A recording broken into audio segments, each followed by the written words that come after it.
Listen closely, because this story begins with a man so feared in Makkah that people would lower their voices when he walked past. Yet that same man would later weep in the night, fearing accountability before Allah. This is the story of Hazrat, may Allah be pleased with him, a man whose journey from harsh opposition to unmatched dignity, justice, and strength reshaped the course of Islamic history, and whose transformation proves how truth, when it enters the heart, can change even the hardest soul. Before Islam, Hazrat Umar was known for his strength, sharp intellect, and uncompromising nature. He was respected among Quraysh for his leadership and feared for his temper. He believed deeply in the traditions of his people and saw Islam as a threat to social order. When the message of Rasulullah, blessings be upon him, began spreading, Hazrat Umar became one of its most aggressive opponents. His anger was not rooted in ignorance, but in fierce loyalty to what he believed was truth. And this intensity would later become one of Islam's greatest strengths. The conflict reached a critical point when Hazrat Umar set out with the intention to confront and kill Rasulullah, blessings be upon him, believing this would end the division in Makkah. On his way, he learned that his own sister and brother-in-law had accepted Islam.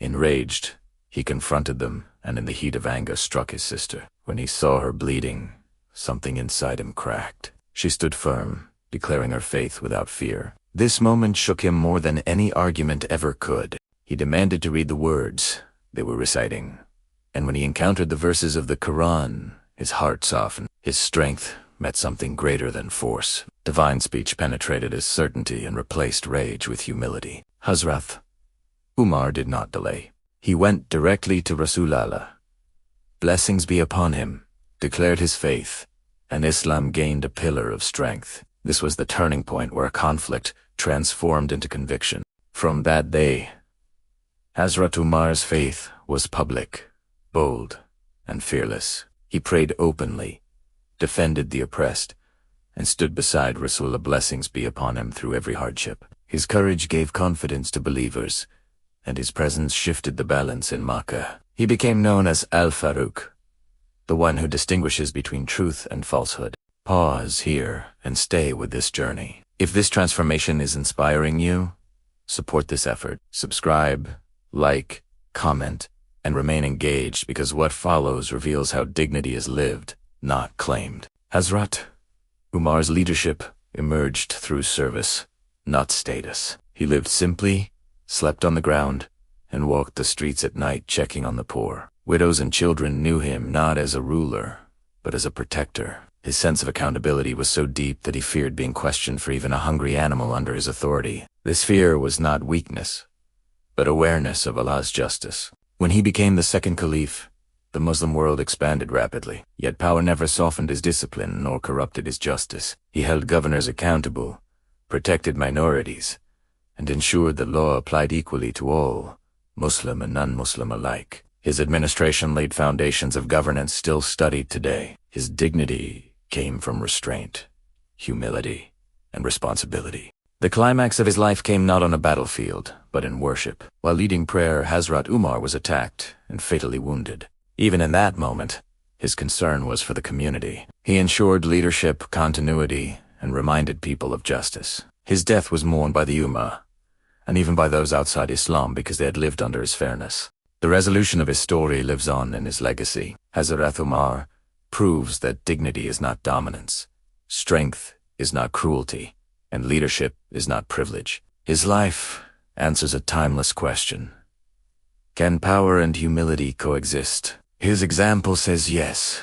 Another dimension of Hazrat Umar's character was his deep concern for moral integrity within society. He did not view Islam as rituals alone, but as a system that protects dignity, honesty, and responsibility. He corrected wrongs openly, yet advised gently when hearts needed softness. His decisions were firm, but never driven by ego, and when corrected, he accepted truth immediately, showing that dignity increases through humility, not resistance. Hazrat Umar's relationship with Rasulullah, blessings be upon him, shaped his understanding of leadership. He learned that authority is a trust, and that strength must be balanced with mercy. Many moments show him receiving guidance, being refined, and growing stronger through obedience. This growth reflects how Islam molds character over time, transforming raw intensity into disciplined justice. His nights were often spent walking quietly through the streets, unseen, carrying food on his own back to those in need. He did not announce his charity nor seek recognition. When questioned about his exhaustion, he would respond with fear of standing before Allah. This private devotion explains the public strength people witnessed during his rule. The fear Hazrat Umar carried was not fear of people nor loss of power, but fear of accountability. He often wept while reciting verses about judgment and would fall ill from their impact. This inner awareness anchored his leadership, preventing tyranny and nurturing compassion. His dignity was not worn like a title, but lived as a responsibility every single day. If this story strengthened your faith, inspired your heart, or taught you something new, then be part of spreading these real stories. Subscribe, like, comment, and stay connected for more journeys from Islamic history that still shape our world.